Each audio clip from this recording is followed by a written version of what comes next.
আসসালামু আলাইকুম সুপ্রিয় দর্শক, আপনারা যে যেখান থেকে আমার এই ভিডিওটি আপনারা দেখতে পারতেছেন, আমি সবাইকে জানাই আন্তরিক শুভেচ্ছা এবং অভিনন্দন।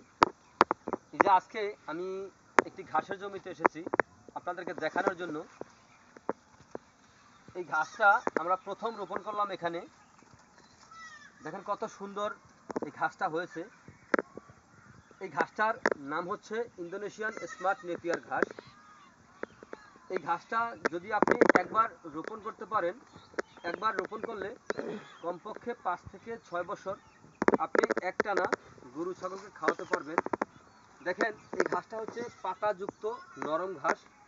এই ঘাসটা গরু ছাগলকে খাওয়াতে কোনো মেশিনের দরকার হয় না, কারণ এই ঘাসটিতে পাতা অনেক বেশি হয়ে থাকে।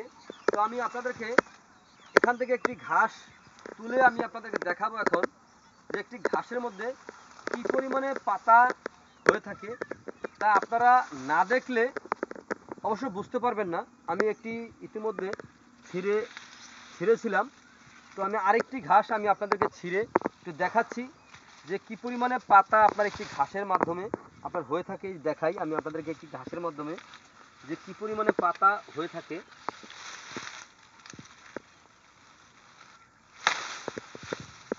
এই যে দেখেন, এখানে কিন্তু একটি ঘাস, এখানে একটি ঘাস, দেখেন কি পরিমাণে পাতা হয়েছে। পাতা আর পাতা, এই ঘাসটা কিন্তু নরম নরম পাতা। এই পাতাটা যদি দেখা যায় আপনার ছাগল কিন্তু খাবে, একেবারে এই ডগা পর্যন্ত সম্পূর্ণ খাবে। এটা কিন্তু আপনার গরুতে ছাড়া ছাগলে খেতে পারবে না, কারণ এটা মোটা। এই ঘাসটি যদি আপনি একবার জমি চাষ করে ভালো করে চাষ করে যদি এই ঘাসটা একবার আপনি রোপণ করতে পারেন, তাহলে কমপক্ষে 5 থেকে 6 বছর পর্যন্ত আপনার জমি চাষও করতে হবে না, আর বীজ রোপণও করতে হবে না। একবার রোপণ করলে 5 থেকে 6 বছর আপনি একটানা গরু ছাগলকে খাওয়াতে পারবেন। এই ঘাসটি আপনি কেন খাওয়াবেন? দেখেন, এই ঘাসটিতে আপনার 22 থেকে 25% প্রোটিন রয়েছে। তো এ কারণে এই ঘাস খাওয়ালে দানাদার খাদ্য খাওয়াতে হয় না। দানাদার ছাড়াই কিন্তু আপনার গরু ছাগল পালন করা যায় শুধু ঘাসের মাধ্যমে। তো শুধু একটি ঘাসের মাধ্যমে কিন্তু আপনার গরু ছাগল পালন করতে একটু কষ্টদায়ক হয়ে যাবে। দেখা যায় আপনার এই স্মার্ট নেপিয়ারের পাশাপাশি আপনার দেখা যায় কিছু ঘাস আপনার আছে, যেমন আপনার অজানা হাইব্রিড, জারা one hybrid, German white hybrid. এগুলো দেখা যায় আপনার কিছু নিচু জমিতে রোপণ করবেন, আর এই ঘাসটা আপনার একটু উঁচু জমিতে রোপণ করবেন। তাহলে আপনি গরুকে আপনার প্রতিদিন খাবারের তালিকায় বিভিন্ন আইটেমের ঘাস যদি আপনি খাওয়াতে পারেন, তাহলে কিন্তু আপনার জন্য অথবা আপনার খামারের জন্য মঙ্গল বয়ে আনবে।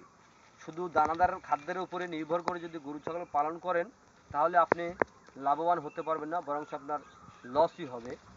তো যাই হোক, যদি আপনাদের কাছে আমার এই ভিডিওটি ভালো লেগে থাকে, তাহলে আমার চ্যানেলটিকে সাবস্ক্রাইব করবেন, তো বেশি বেশি করে শেয়ার করবেন।